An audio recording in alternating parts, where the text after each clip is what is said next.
বিসমিল্লাহির রহমানির রহিম। অন্তর্বর্তী সরকারের কাজে ধীরগতির যত কারণ। আমি এখন রয়েছি দৈনিক ইত্তেফাকের এই ওয়েবসাইটে। প্রকাশিত হয়েছে খবরটা 22 সেপ্টেম্বর 2024। সঙ্গে থাকুন, বিস্তারিত জানাচ্ছি।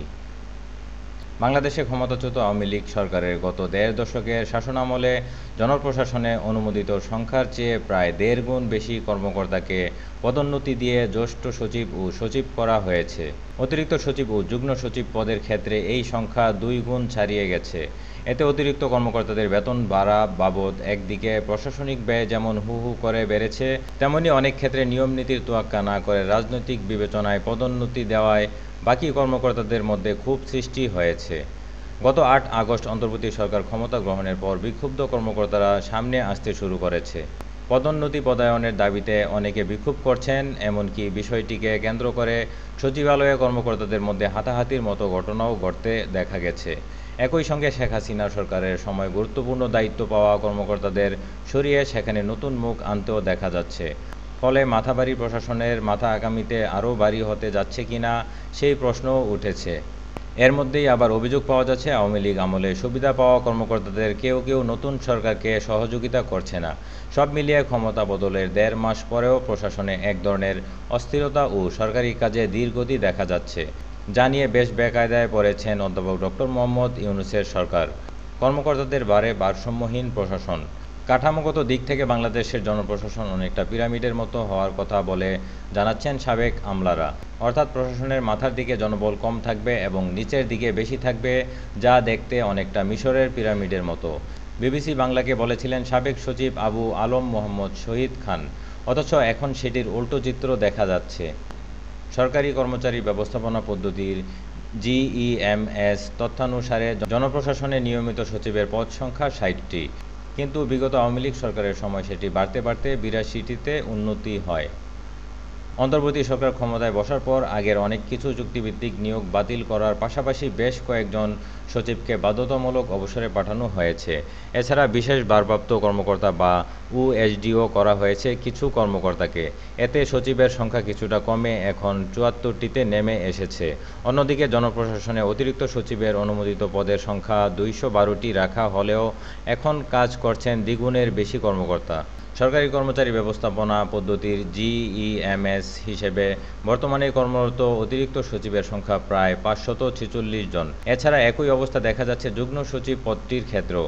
সরকার অনুমোদিত 502টি পদের বিপরীতে প্রশাসনে এখন যুগ্ম সচিব হিসেবে কাজ করছেন প্রায় 1147 জন। অতিরিক্ত এসব কর্মকর্তার কারণে প্রশাসনে এক ধরনের ভারসাম্যহীনতা দেখা দিয়েছে। ফলে কাজকর্ম যেভাবে হওয়ার কথা ছিল সেভাবে হচ্ছে না, বলেন সাবেক আমলা মোহাম্মদ শহীদ খান। রাজনৈতিক বিবেচনায় পদোন্নতি। গণ আন্দোলনের মুখে ক্ষমতাচ্যুত আওয়ামী লীগ সরকারের গত দেড় দশকের শাসনামলে জনপ্রশাসনে যত কর্মকর্তাকে পদোন্নতি দেওয়া হয়েছে তাদের বড় একটি অংশই রাজনৈতিক বিবেচনায় সেটি পেয়েছেন বলে জানাচ্ছেন বর্তমান ও সাবেক আমলারা। 80-র দশক থেকে বিভিন্ন সরকারের আমলে কম বেশি এই ঘটনা ঘটেছে, কিন্তু আওয়ামী লীগ সরকারের গত 10 বছরে এটি মাৎসন্যায় পর্যায়ে নেমে গিয়েছিল, বলেন সাবেক সচিব। মূলত 2014 সালের ভোটবিহীন নির্বাচনের মাধ্যমে ক্ষমতায় আসা এবং টিকে থাকার কৌশল হিসেবেই সাবেক প্রধানমন্ত্রী শেখ হাসিনার সরকারের প্রশাসনের কর্মকর্তাদের হাতে রাখতে এটি করেছেন বলে মনে করছেন তিনি। এক্ষেত্রে শেখ হাসিনা চেয়েছেন যে কোনো মূল্যে ক্ষমতায় টিকে থাকতে, আর পদোন্নতি পদায়নের লোভে যেসব কর্মকর্তারা তাকে সহযোগিতা করেছেন তারাই পুরস্কার হিসেবে পদোন্নতি পেয়েছেন, বলেন মিস্টার খান। এদিকে রাজনৈতিক বিবেচনায় পদোন্নতি দেওয়ার ঘটনায় প্রশাসনের অন্য কর্মকর্তাদের অনেকেই বঞ্চিত অনুভব করছেন বলে জানাচ্ছেন বর্তমান কর্মকর্তারা। তারা আওয়ামী লীগ সরকার যাদেরকে নিজেদের লোক বলে মনে করছে, বেশিরভাগ ক্ষেত্রে বেছে বেছে তাদেরকেই পদোন্নতি দেওয়া হয়েছে। এক্ষেত্রে মেধা বা যোগ্যতার ভিত্তিতে সেটি হয়নি, বলেছিলেন প্রশাসনিক ক্যাডারদের সংগঠন বাংলাদেশ অ্যাডমিনিস্ট্রেটিভ সার্ভিস অ্যাসোসিয়েশনের বিএএস আহ্বায়ক ও সচিব ডক্টর মোহাম্মদ আনোয়ার উল্লাহ। নিয়মনীতি না মেনে পদোন্নতি দেওয়ায় কর্মকর্তাদের অনেকের মধ্যে ক্ষোভ জন্ম নিয়েছে বলেও জানিয়েছেন এই আমলা। দেখা গেছে মেধা ও যোগ্যতার দিক থেকে এগিয়ে থাকার পরও অনেক কর্মকর্তা পদোন্নতি পাননি। বছরের পর বছর একই পদে আটকে থেকেছেন। কেউ কেউ সেভাবেই অবসরে চলে গেছেন, বলেন মিস্টার উল্লাহ। বিএএসের আহ্বায়ক বলেছিলেন, অনিয়ম দুর্নীতিতে যারা সরকারকে সহযোগিতা করেছে, ঘুষ দিয়েছে, লবিং করেছে, তাদেরকে পদোন্নতি দিয়ে বড় পদে বসানো হয়েছে। এসব কর্মকাণ্ডে বঞ্চিত কর্মকর্তাদের মনে ক্ষোভের সঞ্চার হয়েছে, যা এখন প্রকাশ পাচ্ছে। উল্লেখ্য যে গত ১.৫ মাসে অসংখ্য সাবেক আমলা অন্তর্বর্তী সরকারের কাছে আবেদন করে অভিযোগ করেছেন যে শেখ হাসিনা ক্ষমতায় থাকাকালে পদোন্নতি থেকে বঞ্চিত করে তাদেরকে অবসরে পাঠানো হয়েছে। তাদের অনেকে এখন চাকরিতে ফিরে আসতে চাচ্ছেন। ক্ষতিপূরণও দাবি করেছেন কেউ কেউ। অবসরে যাওয়া বেশ কয়েকজন কর্মকর্তাকে চুক্তিভিত্তিক নিয়োগ দিয়ে কাজে ফেরানো হয়েছে, যাদের মধ্যে জনপ্রশাসন মন্ত্রণালয়ের জ্যেষ্ঠ সচিব মোহাম্মদ মুখলেস উর রহমানও রয়েছেন। নজিরবিহীন বিক্ষোভ ও অস্থিরতা। গণঅভ্যুত্থানের মাধ্যমে আওয়ামী লীগ সরকারের পতনের পর জনপ্রশাসনে যে মাত্রায় বিক্ষোভ ও অস্থিরতা দেখা গেছে, বাংলাদেশে আর কখনোই সেটি দেখা যায়নি বলে জানাচ্ছেন বিশ্লেষকরা। বাংলাদেশের ইতিহাসে এমনটা নজিরবিহীন। এমনকি ১৯৭১ সালে দেশ স্বাধীন হওয়ার পরও প্রশাসনে এমন অস্থিরতা দেখা যায়নি, বলেন সাবেক সচিব আবু আলম মোহাম্মদ শহীদ খান। বস্তুত গত ৫ আগস্ট শেখ হাসিনার পতনের পর থেকেই জনপ্রশাসন এক ধরনের অস্থিরতা দেখা যাচ্ছে। গত ১.৫ মাসে প্রশাসনিক বিভিন্ন পদে ব্যাপক রদবদল হতে দেখা গেছে। স্বরাষ্ট্র, জনপ্রশাসন, স্থানীয় সরকার সহ বিভিন্ন মন্ত্রণালয়ে নতুন করে বদলি, পদায়ন ও নিয়োগ করা হয়েছে কয়েকশো কর্মকর্তাকে। জনপ্রশাসন, নৌপরিবহন সহ বেশ কিছু মন্ত্রণালয়ের জ্যেষ্ঠ সচিবদের করা হয়েছে বিশেষ ভারপ্রাপ্ত কর্মকর্তাও। বাতিল করা হয়েছে সাবেক পুলিশ মহাপরিদর্শক, প্রধানমন্ত্রীর মুখ্য সচিব, পররাষ্ট্র সচিব সহ আগের বেশিরভাগ চুক্তিভিত্তিক নিয়োগ। কেউ কেউ স্বেচ্ছায় পদত্যাগ করেছেন। জেলা প্রশাসক নিয়োগকে কেন্দ্র করে বিক্ষোভের এক পর্যায়ে গত ১০ই সেপ্টেম্বর সচিবালয়ে হট্টগোল ও হাতাহাতির ঘটনাও ঘটতে দেখা গেছে। পদোন্নতির জন্য এমন জোর জবরদস্তির আগে কখনোই দেখা যায়নি, বলেছিলেন সাবেক আমলা। আর এমন পরিস্থিতি তৈরি হওয়ার জন্য আওয়ামী লীগ সরকারকে দায়ী করছে Bangladesh administrative service association. Mohammad Anwarullah বলেছিলেন, নিয়ম নীতি না মেনে আগে দলীয় বিবেচনায় পদোন্নতি পদায়ন করার কারণে বঞ্চিত কর্মকর্তাদের মধ্যে যে ক্ষোভের সৃষ্টি হয়েছে, সেটির ফলশ্রুতিতেই এখন এ ধরনের অনাকাঙ্ক্ষিত ঘটনা ঘটছে। কাজের ধীরগতির যত কারণ। পদোন্নতি ও পদায়নকে ঘিরে প্রশাসনে যে অস্থিরতা তৈরি হয়েছে, সেটির নেতিবাচক প্রভাব পড়েছে প্রশাসনিক কাজে। ফলে অন্তর্বর্তী সরকার ক্ষমতা নেওয়ার ১.৫ মাস পরেও প্রশাসনে শৃঙ্খলার অভাব ও কাজে ধীরগতি লক্ষ্য করা যাচ্ছে। পদায়ন পদোন্নতি নিয়ে কর্মকর্তারা এভাবে বিক্ষোভ করতে থাকলে সরকারি কাজে ধীরগতি আসাটা খুবই স্বাভাবিক, বলেন সাবেক সচিব মিস্টার খান। এদিকে প্রশাসন ক্যাডারদের দাবি-দাওয়া উত্থাপন করতে দেখে এখন অন্য ক্যাডাররাও সে পথে হাঁটতে শুরু করেছে বলে জানা যাচ্ছে। জেলা প্রশাসক নিয়োগ নিয়ে হট্টগোলের এক সপ্তাহ পার না হতেই যুগ্ম সচিব হিসেবে পদোন্নতির দাবিতে গত ১৭ই সেপ্টেম্বর জনপ্রশাসন মন্ত্রণালয়ে যান অন্য ক্যাডারগুলো থেকে উপসচিব হওয়া ১.৫ শতাধিক কর্মকর্তা।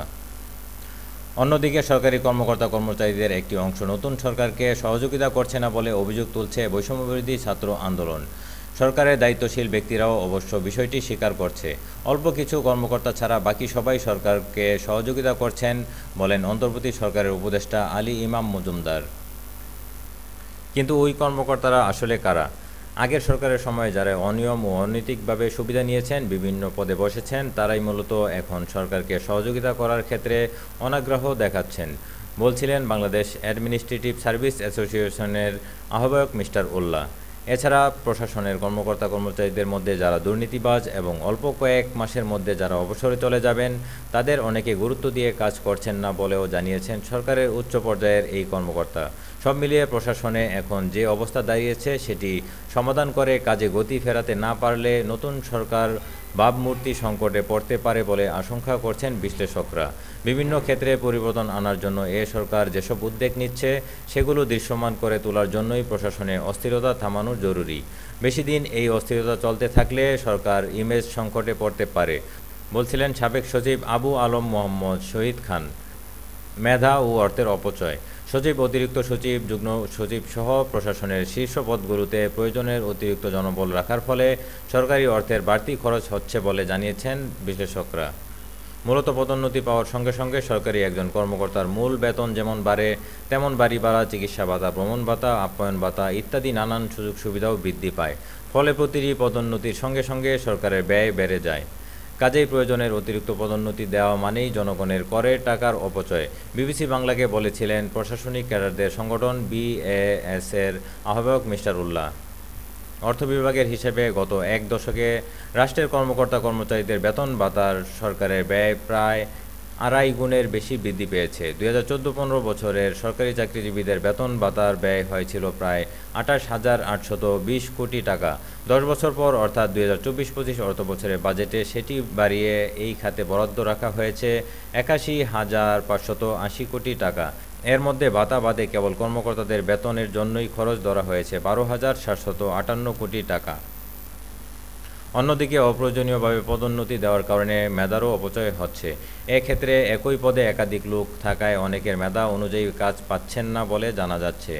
যেখানে 2 জন লোক দরকার সেখানে 5 জন থাকার ফলে স্বাভাবিকভাবেই বাকিরা পদ অনুযায়ী কাজ পাচ্ছেন, বলেন সরকারের আমলা মিস্টার উল্লাহ।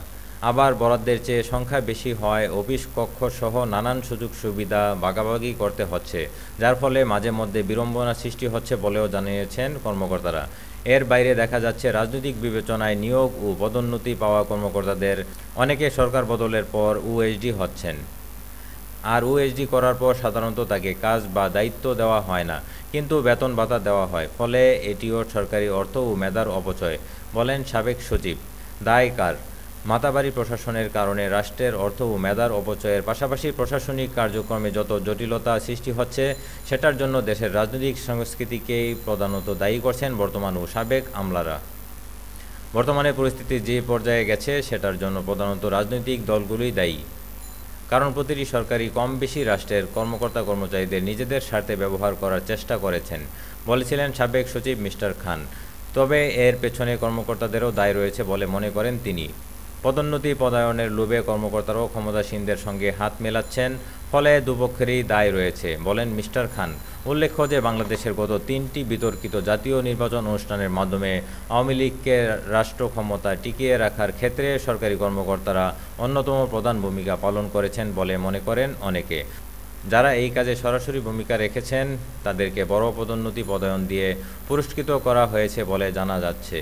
এর বাইরে প্রশাসনকে নিজেদের পক্ষে রাখতে শেখ হাসিনার সরকার ঘন ঘন সরকারি চাকরিজীবীদের বেতন ভাতা বাড়িয়েছেন বলেও অভিযোগ রয়েছে। বেসরকারি গবেষণা প্রতিষ্ঠান policy research institute of Bangladesh PRI সাম্প্রতিক এক প্রতিবেদনে বলা হয়েছে যে আওয়ামী লীগ সরকারের গত 12 বছরের শাসনকালে সরকারি কর্মকর্তা কর্মচারীদের বেতন ভাতা বেড়েছে প্রায় 406%। যে সময়ের মধ্যে বেতন ভাতা বাড়ানোর এই ঘটনা ঘটেছে তখন পুলিশ ও প্রশাসনের বিভিন্ন পর্যায়ের কর্মকর্তাদের দলটির বিভিন্ন সভা সমাবেশে অংশগ্রহণ করতে দেখা গেছে। এমনকি নির্বাচনের আগে নৌকার পক্ষে প্রকাশ্যে ভোট চাইতেও দেখা গেছে তাদের। অথচ সরকারি চাকরিজীবীদের আচরণবিধিতে স্পষ্টভাবে বলা আছে যে তারা কোনো রাজনৈতিক সভা সমাবেশে অংশ নিতে পারবেন না, বলেছিলেন সাবেক আমলা মিস্টার খান। কাজেই যারা আচরণবিধি লঙ্ঘন করেছেন দায় তাদের নিতেই হবে, বলেন তিনি। তবে কর্মকর্তাদের কেউ কেউ অবশ্য দাবি করেছেন রাজনৈতিক সরকারের চাপের মুখেই তারা নিরপেক্ষভাবে দায়িত্ব পালন করতে পারেন না। রাজনৈতিক সরকারের অধীনে থেকে তাদের বিরোধিতা করি কি করে, বিপক্ষে গেলেই তো আমার বিরুদ্ধে ব্যবস্থা নেবে, ওএসডি করে রাখবে, এমন অসংখ্য নজির রয়েছে, বলেন সরকারের যুগ্ম সচিব পর্যায়ের একজন কর্মকর্তা। তাহলে এই অবস্থা থেকে বের হওয়ার উপায় কি? আবু আলম মোহাম্মদ শহীদ খান বলেন, এটা থেকে বের হওয়ার উপায় হচ্ছে কর্মকর্তা কর্মচারীদের আইনের সুরক্ষা দেওয়া। সরকারি চাকরিজীবীদের সুরক্ষায় বাংলাদেশের সরকারি চাকরি আইন 2018 নামে একটি আইন পাশ হয়েছে। এর সুষ্ঠু প্রয়োগ নিশ্চিত করে কর্মকর্তা কর্মচারীদের নির্ভয়ে দায়িত্ব পালনে সুরক্ষা দেওয়া গেলে প্রশাসনকে দলীয় প্রভাবমুক্ত তথা নিরপেক্ষ রাখা সম্ভব, বলেন মিস্টার খান। কি বলছে সরকার? প্রশাসনে এখন যে অস্থিরতা ও কাজে যে ধীরগতি দেখা যাচ্ছে সেটার জন্য দলীয়করণই সবচেয়ে বেশি দায়ী বলে মনে করছেন অন্তর্বর্তী সরকারের দায়িত্বশীল ব্যক্তিরা। দলীয়করণের ফলে প্রশাসনের যে বড় ক্ষতি হয়ে গেছে সে অস্বীকার করার উপায় নেই। বিশেষ করে পুলিশ বাহিনী, শিক্ষা, চিকিৎসা সহ সেবা খাতগুলোতে দলীয়করণের ফলে বেশি ক্ষতি হয়েছে, বলেন প্রধান উপদেষ্টার কার্যালয়ের সংযুক্ত উপদেষ্টা আলী ইমাম মজুমদার। বর্তমান সরকার সেই ক্ষতি কাটিয়ে উঠে প্রশাসনকে পুনরায় নিয়মের মধ্যে আনার চেষ্টা করছে বলে জানিয়েছেন এই উপদেষ্টা। আমরা যথাসাধ্য চেষ্টা করছি, তবে ক্ষতি কাটিয়ে উঠতে আরেকটু সময় লাগবে, বলেন মিস্টার মজুমদার। জনপ্রশাসনকে ঢেলে সাজানোর জন্য গত 11 সেপ্টেম্বর একটি কমিশন গঠন করেছে অধ্যাপক ডক্টর মোহাম্মদ ইউনূসের নেতৃত্বাধীন অন্তর্বর্তী সরকার। সাবেক তত্ত্বাবধায়ক সরকারের উপদেষ্টা আব্দুল মুঈদ চৌধুরীর নেতৃত্বাধীন ওই কমিশন আগামী 1 অক্টোবর থেকে কাজ শুরু করবে এবং 31 ডিসেম্বরের মধ্যে সংস্কার প্রতিবেদন জমা দেওয়ার কথা রয়েছে। দলীয় প্রভাব ও দুর্নীতিমুক্ত করার পাশাপাশি জনপ্রশাসনকে নিরপেক্ষ ও জনবান্ধব করে গড়ে তোলার লক্ষ্যেই নতুন এই কমিশন কাজ করবে বলে সরকারের পক্ষ থেকে জানানো হয়েছে। প্রশাসনকে নিরপেক্ষ ও জনবান্ধব করে গড়ে তোলার জন্য যা যা ব্যবস্থা নেওয়া প্রয়োজন সেগুলোর সবই সরকার গ্রহণ করছে বলেন মিস্টার মজুমদার। প্রশাসনে এখন যে অস্থিরতা দেখা যাচ্ছে খুব শিগগিরই সেটা কেটে গিয়ে কাজে গতি ফিরবে বলেও আশা করছেন এই উপদেষ্টা। তো এই ছিল সংবাদ। পরবর্তী আপডেট পেতে চ্যানেলটি সাবস্ক্রাইব করে সঙ্গে থাকুন। বিদায় নিচ্ছি। আল্লাহ হাফেজ।